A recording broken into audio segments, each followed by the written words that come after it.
Bienvenidos este martes a La UNAM Responde. Qué gusto que nos acompañen en una nueva emisión de La UNAM Responde. Los saludamos desde nuestras instalaciones en TV UNAM para seguir compartiendo con ustedes el conocimiento y las actividades que se generan desde nuestra universidad, que como bien sabemos no conoce fronteras.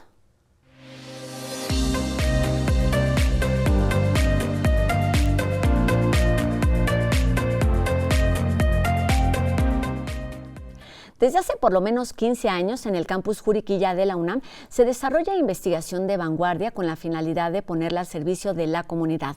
Existen diferentes laboratorios en donde grupos de investigadores, académicos y alumnos están innovando constantemente, y un ejemplo de ello se lleva a cabo en el Instituto de Neurobiología a través de la unidad de resonancia magnética que brinda varios servicios médicos. Y para platicarnos de todo ello, el día de hoy los saludamos a la distancia, en primer término, al doctor en Ingeniería Biomédica Luis Concha Loyola, quien es investigador y responsable de este Laboratorio Nacional de Imagen por Resonancia Magnética, que se ubica aquí en este Instituto de Neurobiología de la UNAM. Doctor, ¿cómo estás? Un gusto saludarte. Buenas tardes. Hola, buenas tardes. El gusto es mío. Muchas gracias por la invitación. Muchas gracias que están aquí con nosotros. Y bueno, como ya vimos, aquí mismo se encuentra el doctor en Ciencias Biomédicas, Eric Humberto Pasalle Alcaraz, técnico académico de este laboratorio allá en el campus Juriquilla. Doctor, ¿cómo estás? Un gusto saludarte aquí en La UNAM Responde. Hola, muchas gracias por la invitación. Buenos días. Pues un gusto que estén aquí con nosotros para hablar de esta investigación y de estos servicios que brinda nuestra universidad, más allá de nuestro campus universitario, más allá de nuestra Ciudad de México. Y comencemos por ahí. Este laboratorio es considerado uno de los más avanzados en el país. ¿Por qué es esto? ¿A qué se refiere? ¿Y qué es exactamente lo que hacen en este espacio, doctor Luis? Gracias. El Laboratorio Nacional es el único espacio en nuestro país que reúne 3 resonadores para realizar imagen por resonancia magnética. 2 de estos resonadores son de 3 teslas, siendo el tesla la unidad de medida del campo magnético. Y 3 teslas es una cantidad de campo magnético bastante alto para producir imágenes de muy alta calidad. Son 2 resonadores para humanos con esta magnitud y un resonador de 7 teslas, aún más fuerte. Ese lo utilizamos exclusivamente para investigación, sobre todo para hacer imágenes en roedores y en algunos otros pequeños animales. Vamos a ir entendiendo qué es exactamente lo que hacen y las aplicaciones que tienen, pero antes, ustedes son universitarios, pero este laboratorio pues también es el resultado de esfuerzos, de intereses y de conocimientos de distintas instancias. ¿Quiénes están sumando en este laboratorio que es único en su tipo? Tenemos el conjunto para hacer el Laboratorio Nacional de la Universidad Nacional Autónoma de México, del Centro de Investigación en Matemáticas y de la Universidad Autónoma de Querétaro. Y dentro de la UNAM tenemos varias dependencias que participan, siendo la líder el Instituto de Neurobiología. Muy bien, pues entremos en materia. ¿Qué es la resonancia magnética? Por lo poco que sabemos, pues es considerado uno de los estudios más complejos. ¿Qué es lo que puede hacer? ¿Qué es lo que determina? ¿Qué es exactamente este estudio, doctor Eric? Sí, mire, la resonancia magnética es un estudio que de entrada no utiliza ningún tipo de radiación ionizante o dañina para el cuerpo, y prácticamente la manera en que podemos ver de donde obtenemos las imágenes es del agua que viene de adentro del cuerpo. Entonces, tenemos la fortuna que el cuerpo humano tiene una gran cantidad de ella. Entonces, ha sido una técnica que permite ver muy bien todos los tejidos que tienen una gran cantidad de agua, ¿no? Entonces, en el cerebro, por ejemplo, todo el sistema nervioso hoy en día es el gold estándar para poder ver el sistema nervioso. Podemos ver el cerebro, sus terminaciones nerviosas, podemos ver sus fascículos, podemos ver incluso la función, cómo es que estos grupos neuronales están trabajando mediante técnicas como la resonancia magnética funcional, o, por ejemplo, ver de qué está formado algún tejido con la espectroscopía. Podemos ver estudios también donde vemos las arterias y las venas. Eh, Tenemos una gran cantidad de estudios, no solo incluso en el cerebro, sino podemos ver cualquier parte del cuerpo, ¿no?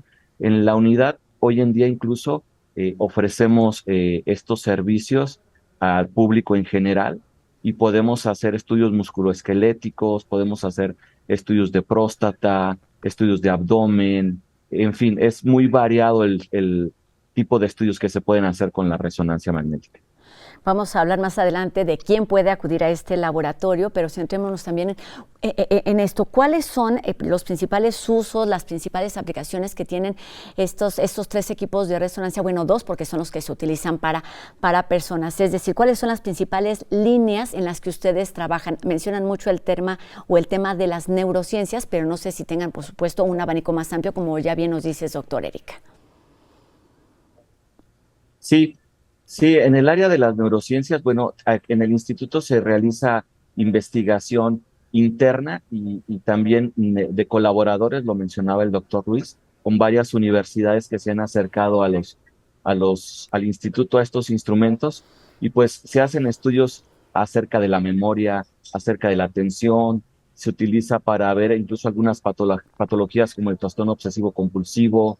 Se hace también estudios actualmente en cuestiones musculoesqueléticas. En fin, es una gama muy, muy, muy amplia. En el área de las neurociencias es donde más ha tenido su enfoque debido a esta técnica que le mencionaba, que es la resonancia magnética funcional.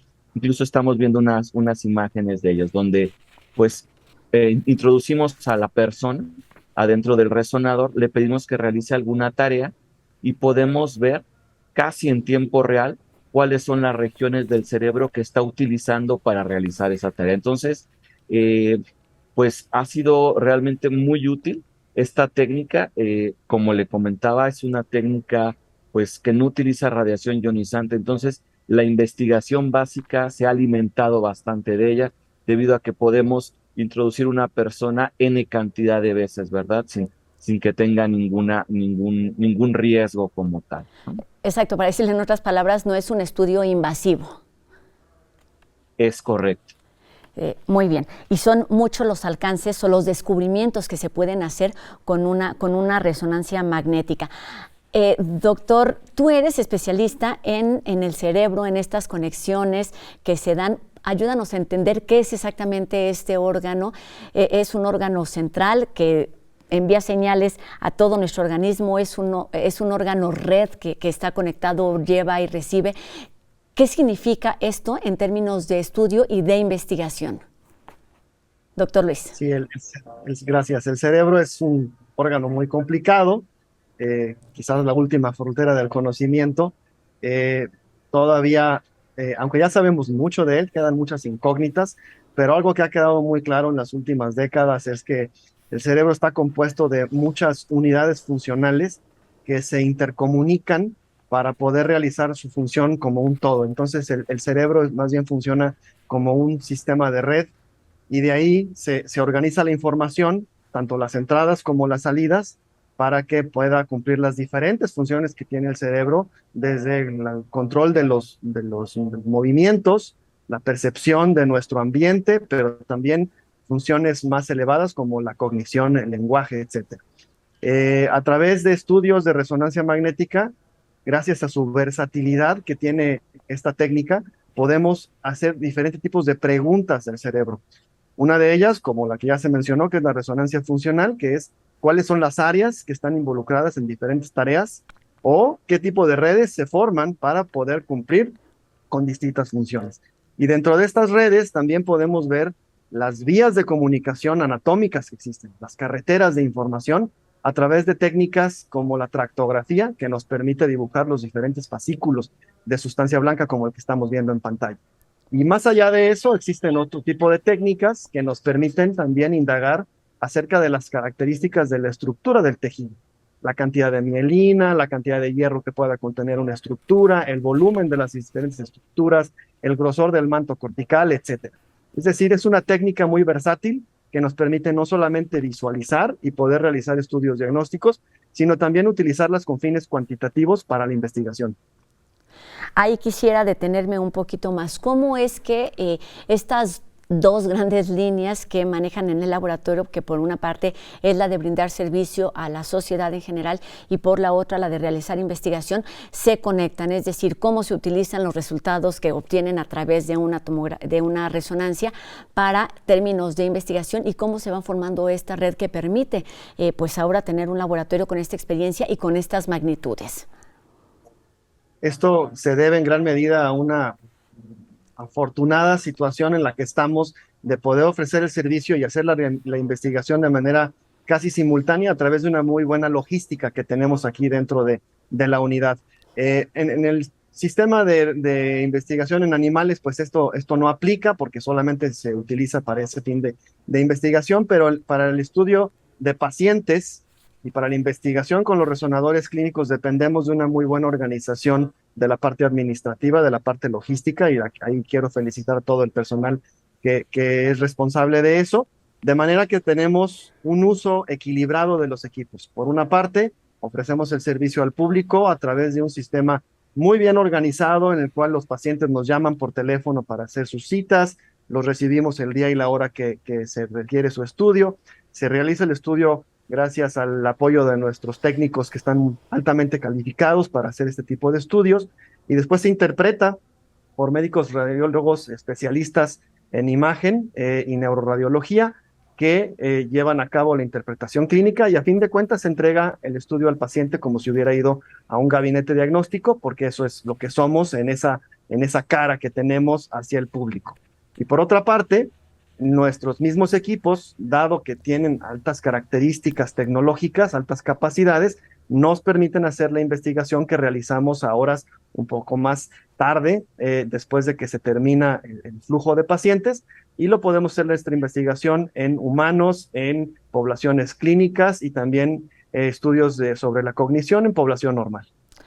Ahondando un poquito más sobre este tema, pues es un evidente claro y bien organizado trabajo en equipo que tiene dos líneas o dos puntos importantes. Uno es pues esta colaboración, un trabajo multidisciplinario, seguramente quienes están ahí trabajando en este laboratorio, y por el otro pues este equipo de alta tecnología. ¿Qué es lo que permite esto? Es decir, ¿cuáles son las líneas de investigación? ¿Cuáles son esos descubrimientos? ¿Qué es lo que ha formado este laboratorio en por lo menos 15 años que lo ha convertido en que sea único en su tipo y que tenga este título, que es mucho más que un título nobiliario, porque pues es también un reconocimiento a quienes están ahí? ¿Qué tiene que pasar para que esto siga funcionando en un buen camino? Sí, bueno, en la parte, por ejemplo, clínica que nosotros ofrecemos, la calidad de los estudios, la variedad de los estudios que ofrecemos, creo que ha sido pues crucial para poder continuar con estas tecnologías aquí en la universidad. La gama que tenemos hoy en día, me atrevo a decir que es de las más amplias en el área, siempre que pues que estamos a la vanguardia, no solo en la parte tecnológica, sino en la implementación de ella, ofreciendo pues cada año nuevos estudios, ¿no? Para diferentes regiones del cuerpo, cosas nuevas que están a nivel internacional, pues tratamos de implementarlas para ofrecerlas en estudios clínicos convencionales. Creo que en la parte clínica eso ha sido muy, muy importante. El grupo de trabajo, lo mencionaba el doctor, es muy importante. Tenemos pues personal muy capacitado y eso se refleja en el producto que es la interpretación médica también, ¿no? Entonces, son dos cosas que es la que se entrega a nuestros pacientes, que es la imagen y la interpretación médica, y creo que es mantener ese compromiso de vanguardia, calidad, ha sido en el área clínica lo que ha sostenido durante tantos años esta excelente fórmula. Y lo digo también con lo que decía el doctor Luis, que se sabe mucho sobre el cerebro, pero se falta por descubrir muchísimo más. ¿Qué ha sido o qué pueden identificar ustedes como lo más novedoso, como esos grandes descubrimientos en términos de imagenología y de neurociencias? Gracias al esfuerzo de muchos grupos de trabajo, muchos del Instituto de Neurobiología, pero también de muchos de nuestros usuarios que provienen de otras entidades académicas, se ha realizado investigación de vanguardia en diferentes aspectos de neurociencias. Aquí en el laboratorio se ha hecho estudios sobre, por ejemplo, de la función de la corteza auditiva, de la manera en que funciona el lenguaje, de la manera en que los pacientes con epilepsia pueden tener impacto cognitivo a lo largo de la enfermedad, ya sea por la evolución de la enfermedad o el uso de medicamentos. También ha habido investigación, hay investigación de mucha vanguardia sobre el manejo del dolor a través de la música, también el estudio de los factores genéticos y los factores ambientales que influyen en la formación de redes cerebrales. Esto estudiado sobre todo a través de una iniciativa muy interesante que tiene que ver con el estudio de gemelos. Es un esfuerzo muy grande que ha realizado el doctor Sarel Alcauter. Y en fin, digamos, cualquier tipo de investigación que se requiera utilizar la resonancia magnética para indagar el funcionamiento o la estructura del cerebro, nosotros ofrecemos nuestros servicios como laboratorio nacional y cualquier investigador del país o del extranjero puede venir a utilizar los instrumentos que nosotros tenemos. Muy bien, esto, y bueno, nos hemos centrado buena parte de la entrevista en los 2 resonadores que son utilizados para las personas. Me gustaría que nos platicaran un poquito más cuáles son las aplicaciones y las funciones de este tercer resonador que tiene una alta capacidad, 7 teslas. ¿Qué significa esto? Ya nos, pues vamos, nos explican en términos de definición de lo que pueden descubrir ustedes, pero para imaginar un poquito la diferencia, ¿cuál es un nivel o una medida estándar para entender por qué el 7 significa mucho en términos de imagenología? Sí, el campo magnético se mide en teslas. Para ponerlo en proporción, quizás un tesla sería suficiente con esas grúas que pueden levantar un coche en una chatarrera. Ok. 3 teslas es mucho más que eso y 7 teslas aún más. Pero lo interesante no es simplemente el tener más campo magnético, sino que eso nos permite tener más calidad de señal, porque mientras más chicas de anatomía que tenemos que hacer imagen, más pequeñitos van a ser nuestros píxeles y eso va a repercutir negativamente en la calidad de la señal. Entonces, si aumentamos el campo magnético, eso nuevamente nos regresa la señal y podemos obtener imágenes de alta resolución con alta calidad, lo cual es necesario cuando se está haciendo imágenes del cerebro de un ratón, por ejemplo. Muy bien, pues vayamos a esto. ¿Cuáles son los usos y las aplicaciones en estas pequeñas especies que son analizadas en este tercer resonador? Bueno, aquí sí me atrevo a contestar otra vez.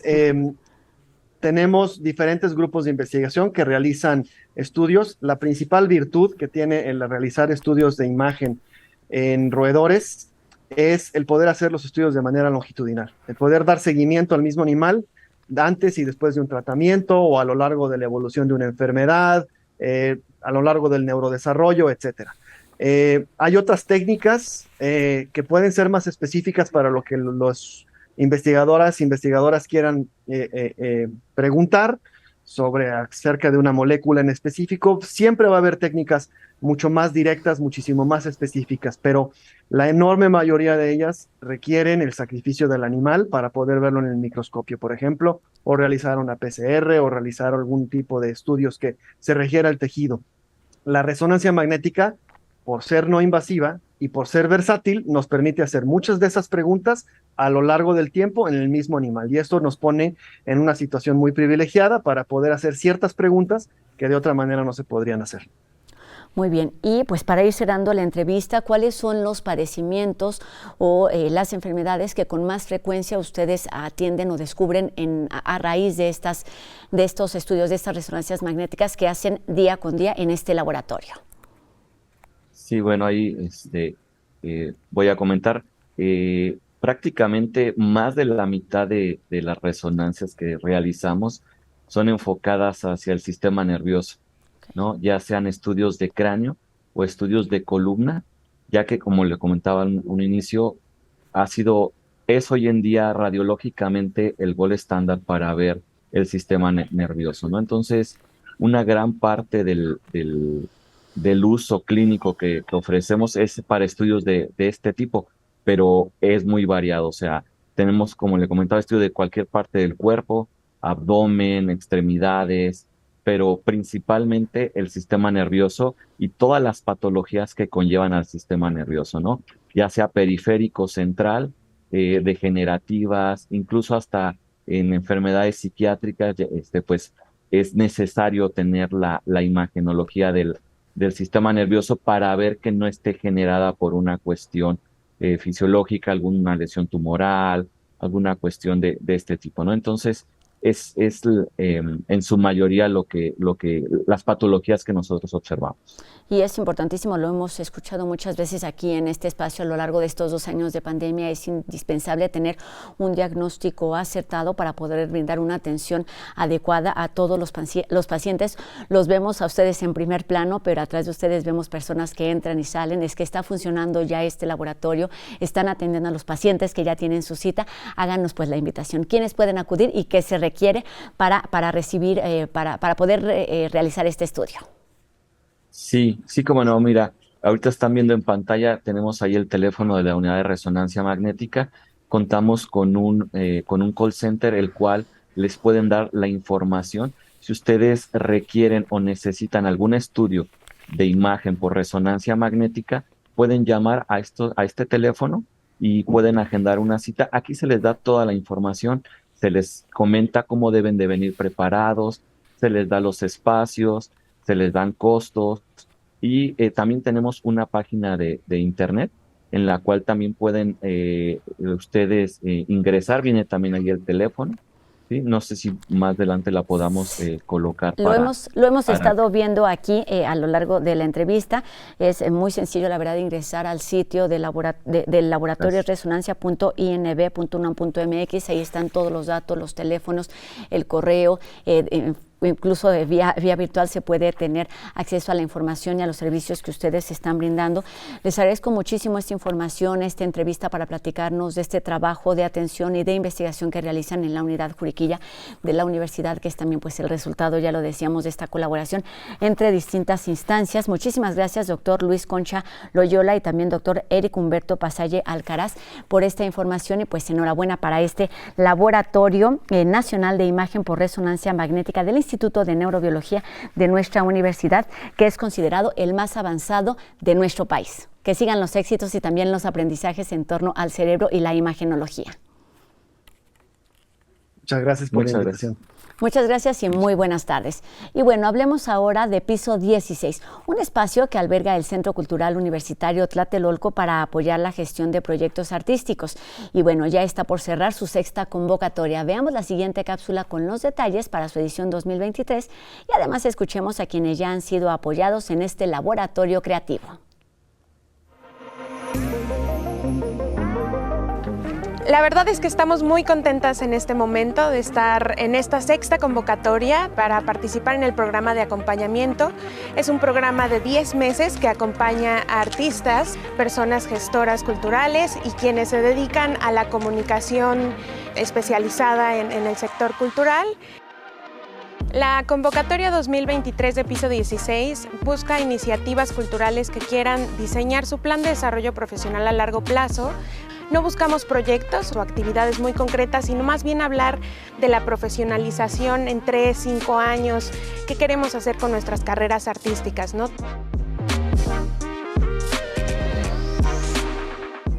Mi proyecto es una revista digital dedicada a la reflexión filosófica, social, artística, y lo que me he encontrado en Piso es como con un espacio interdisciplinario del cual mi iniciativa se ha nutrido. He convivido con artistas, con actrices, ¿no? Con cantantes, con músicos, y eso sin duda ha abierto completamente mi panorama de lo que puedo hacer, ¿no? A partir de mi iniciativa. Lolita Panque es una plataforma que conecta, promueve y exhibe proyectos creativos de artistas mujeres y de la comunidad LGBT. Yo soy de una generación prepandémica.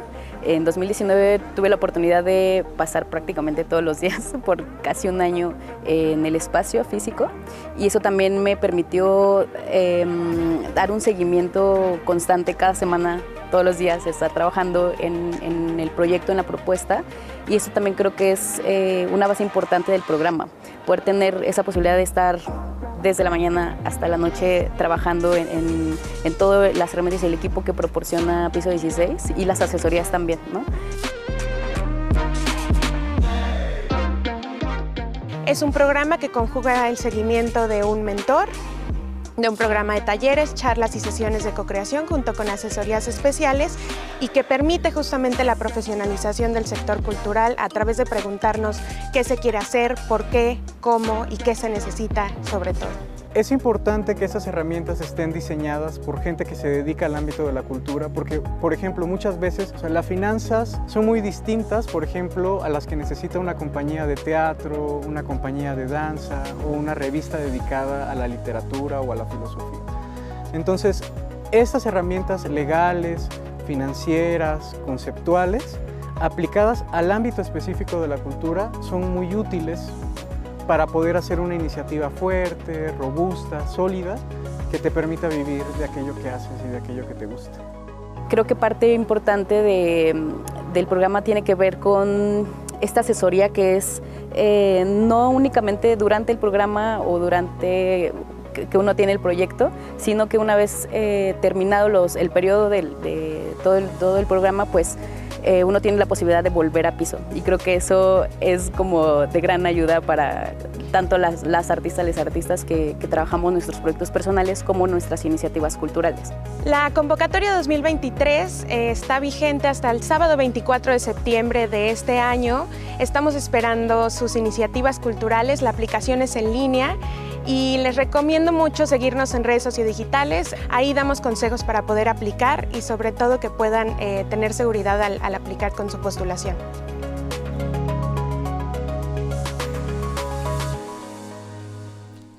Siempre hay algo que aprender en términos de proyectos creativos que se van moviendo y se va innovando a cada momento. Y bueno, el día de hoy terminamos con una invitación para disfrutar del cine, porque la Filmoteca de la UNAM estrena en pantalla grande la cinta Finlandia, ópera prima del director Horacio Alcalá. Se trata de una coproducción México-España que explora la vida de las muxes en Oaxaca a través de varios personajes que ponen sus emociones al rojo vivo al pasar por distintas situaciones en busca del autodescubrimiento y también de libertad. Finlandia se exhibe hasta el 17 de septiembre en la Sala Julio Bracho, aquí en el Centro Cultural Universitario, y bueno, seguirá su recorrido en el Cinematógrafo del Chopo del 22 al 25 de septiembre. Todos los detalles de horarios los encuentran en el sitio www.filmoteca.unam.mx. Y con esta invitación terminamos nuestro programa de hoy, y también con la invitación a que nos hagan llegar sus dudas y sus comentarios a través de nuestras redes sociales. Ustedes ya las conocen, están abiertas en todo momento para que nos hagan llegar sus comentarios y sigamos haciendo juntos este programa. Por supuesto, nos vemos aquí mañana en una nueva emisión de La UNAM Responde. Mi nombre es Rosa Brizuela. Adiós.